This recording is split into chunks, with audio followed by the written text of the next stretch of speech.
بو یکم جاره لسر آست پارێزگەها نەینەوە هۆڵەکە وەرزشی لە ناحیا بەحشیقا لە باکوورێ دەشتا نەینەوە دەهێتە vekirин ya taybetmend bi jinan ve û ji bo leşciwaniyê û avakirina leşî.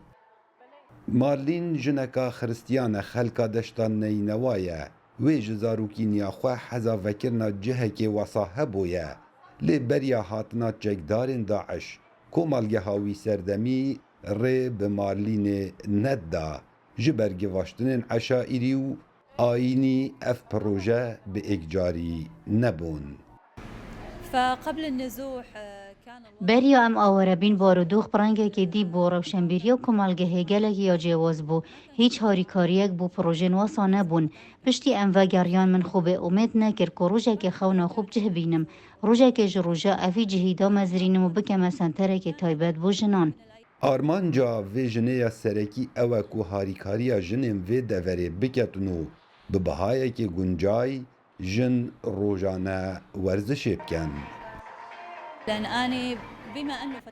دم من اف سنتره بکری آرمانجا من یا سرکی او بو هاریکاریا جنه بکم جبر کو ام نزانین کودانن آقبورین عراق چه آستکی دانه لو ما من واسا سیستم کر کو دست که هر جنک تنه 10,000 داد هر روژه که بهت 1000 دینارم داد Her jinek ji ber egerekî yan hokarekî dihête vî senterî hinek ji ber dabezîna kêşa xwe û hindek ji ber avakirina leşê xwe.